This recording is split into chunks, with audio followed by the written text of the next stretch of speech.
This NHL season has been a bit of an anomaly with NHL head coaches. We haven't seen any head coaches be fired this year. This offseason, though, there likely are going to be some changes. Who might be the first coach to be fired this offseason? We'll discuss that coming up next.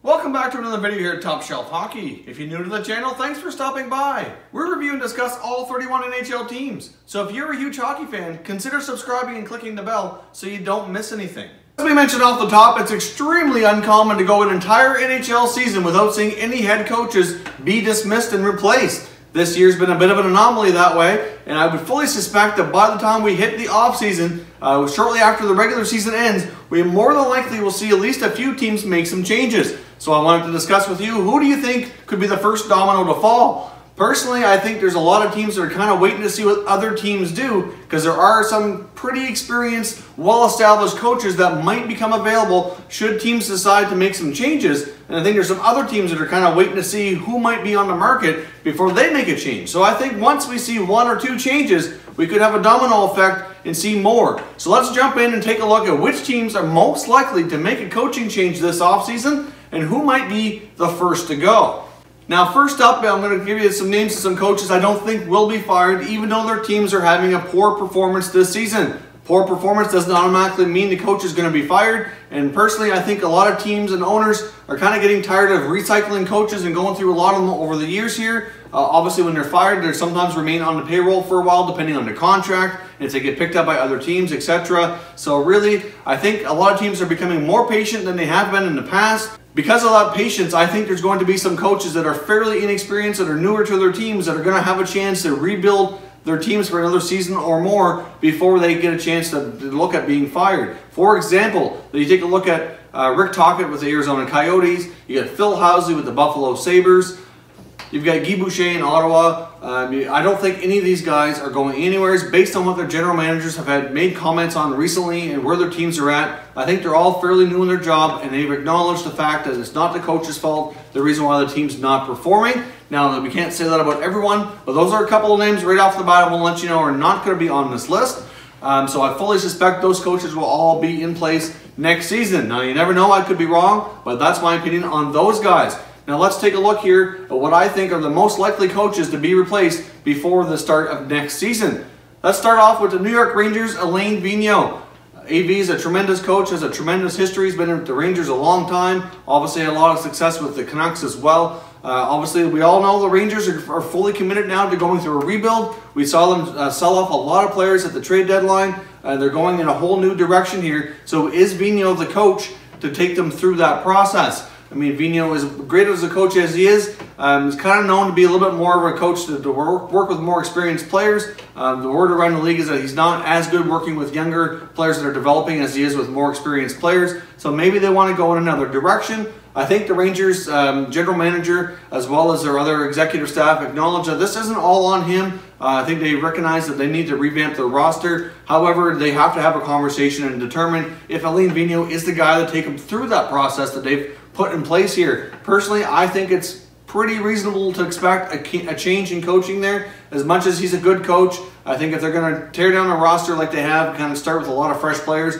they might as well start with a fresh coach behind the bench and give them a chance to run it here for a few years with some new guys and see where things go. So I think there's a pretty good probability that we're going to see a coaching change in the Big Apple and have a new bench boss behind the bench with the Rangers next season. Another name that comes up on this list, and if he is the first domino to fall, will certainly set off some other coaches to be let go, because I think he's going to be high in demand, and that's Joel Quenneville in Chicago. Obviously, the Blackhawks looks like they're going to miss the playoffs for the first time in a decade. They've had quite a run. Really under the current management and coaching staff with players like Jonathan Toews, Patrick Kane, a lot of these things that have come into place within the last decade have changed this franchise and have had a tremendous amount of success. Now, the fact that they're likely out of the playoffs this year, is that really on Quenneville? I don't really think so. If it were up to me, personally, I'd probably replace the general manager faster than I would the coach. Personally, I think Stan Bowman, for the most part in the past, has done a pretty good job, but really in recent years I think he's kind of put them in some cap trouble with some bad contracts.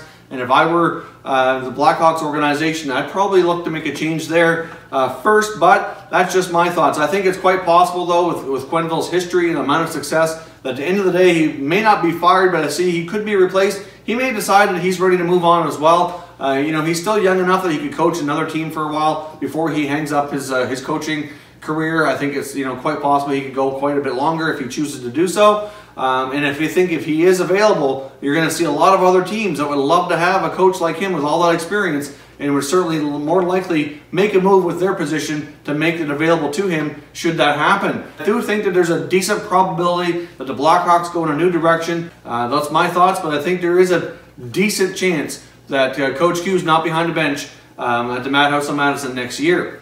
Now, another coach that I think could be in trouble, and it's really going to depend on how the playoffs go, and that's Barry Trotz in Washington. Now, it's recently been announced that the GM, Brian McClellan's been given an extension, but the same hasn't been said about Barry Trotz. Personally, I think they're going to wait and see how the playoffs go. We've seen way too many first and second round playoff blunders with this team in the last number of years, and it's really going to depend if they get over the hump or not. If they can make some progress and make it to at least a conference final, then I think there's a pretty good chance that he returns next season. However, if he ends up in a situation with the Capitals, or either have a first or second round exit yet again, I think it's very, very likely that they go in a new direction next year. Even though the team has had a tremendous amount of regular season success, I do think if they have a playoff blunder, that he won't be long getting out the door, and they'll have a new direction in place before next year. Now, another coach for me that's in some hot water, and I think very well could be on the outs, is Jeff Blashill with the Detroit Red Wings. Obviously, the Detroit Red Wings are going through a rebuild. Their playoff streak is now over, and they're looking to start a new one, and hopefully that new streak is not how long they're going to miss the playoffs. But the fact of the matter is that team needs a lot of work. There's a lot of missing pieces. Now, the other reason is I don't think it's all on Blashill. I think obviously a lot of their issues is the fact that they just don't have the best roster to be put in place to be winning a lot of games. However, you take a look at really Ken Holland's also going to be a free agent this year, and I wouldn't be completely shocked if the Detroit Red Wings, they obviously are fully into a rebuild mode. They have a lot of choices to make. They have a couple of older players that kind of, you know, mentor their young guys should they decide to stick with them for the remainders of their contract, like Jimmy Howard, Henrik Zetterberg example. But I wouldn't be completely shocked if the Detroit Red Wings decided to go with a complete clean slate, not re-sign Ken Holland, and move on from Blashill, hire a new GM followed by a new coach, and to kind of start with a clean slate. That would not be completely shocking to me at all. Personally, I think it'd be a good way for the Red Wings to go. It has been mentioned before that Ken Holland is linked, which I don't think there's really anything to it myself, but with the potential Seattle franchise being announced this summer, should they have the team fully confirmed this summer, even though they won't be entering the league for play for a couple of years, they likely would have a GM in place fairly quick to kind of start working with ownership to get everything ready to go. And Ken Holland's name has come up. Now, I think it's just because he doesn't have a contract beyond this year. You know, not to say that it wouldn't be a possibility, but I don't think there's anything to believe that there's anything to that as well. So we'll see what happens, but I wouldn't be completely shocked to see the Detroit Red Wings go in a whole new direction and wipe the slate clean and start fresh during the offseason. But if they're going to make moves like that, they need to do it early into the offseason. Obviously, if they decide to move on from Kenny Holland as well, they need to get a new general manager in place before the draft and free agency and everything gets really underway heavy there. They need to give that new candidate time to prepare and be ready for the offseason. So we could see some quick moves here once April hits and the season comes to an end for the teams that are going to be out of the playoffs, like the Red Wings. We might see some moves come fairly quick once the season comes to a close. Now, for me, the top candidate, if I had to pick the coach most likely to be dismissed when the season comes to an end, I think it's Glen Gulutzan with the Calgary Flames. Now, Gulutzan obviously has had a lot of frustrations this year. We've seen some videos of his little tirades in practice, throwing sticks, cursing and swearing, and that's all fine. You do what you got to do to try to get through to your players. But the Calgary Flames has been an extremely underwhelming team this year. They've made a fair bit of moves last year to try to improve this team, and they've yet to be able to get into a consistent rhythm all year and be a consistent team in this playoffs in the NHL and the Western Conference. Now, I realize it's a tough conference, it's a tough league, but at the end of the day, they got some really strong building blocks there, and they're wasting away prime years of players like Johnny Gaudreau, Sean Monahan, etc. You know, and missing the playoffs one more time. I mean, not to say that they're definitely out of the playoffs, but their playoff hopes are on life support right now, and the odds of them making it are extremely slim. And I think by the time the season comes to a close, I'd be willing to bet money that they're not going to make it, unfortunately. The general managers tried to add a lot of players. I mean, they added in Travis Hamonic, they brought in Mike Smith.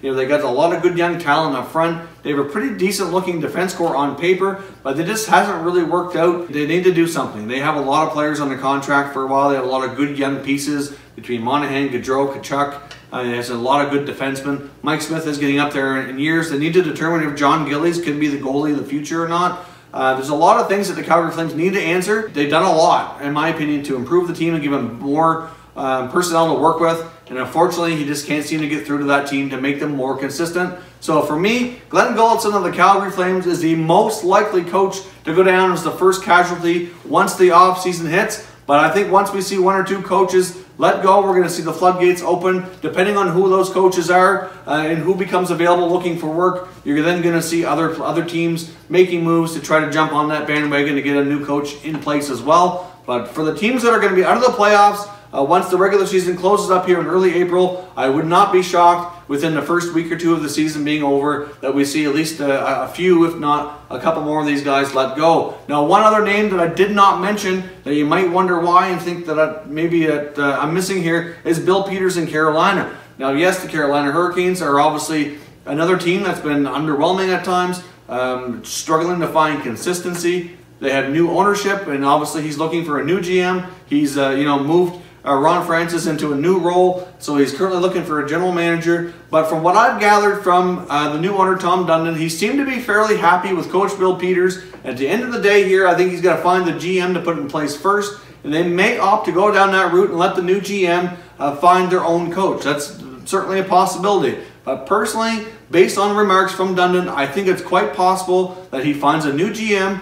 They work with Peters at least short term into next year, see how the beginning of the season goes. I think he could be on a short leash next year if things don't start well. That's certainly, I think, fair to say, but I think it's quite likely that he does return just because the owner does seem to be fairly pleased with him as a coach so far. So that's why I did not include him on this list. So leave some comments down below. Who do you think could be the first domino to fall in the NHL coaches? Let me know what other teams you think as well are more likely going to be making some coaches changes this offseason. If you're new to the channel, I hope you consider subscribing. We have all 31 NHL teams covered, so there's plenty of content for all fan bases, so I hope you enjoy the channel. If you haven't done so already as well, consider checking us out on social media. You're going to find our Twitter handle on the screen right here. We're also on Facebook and Instagram, and all those accounts are linked down below in the description.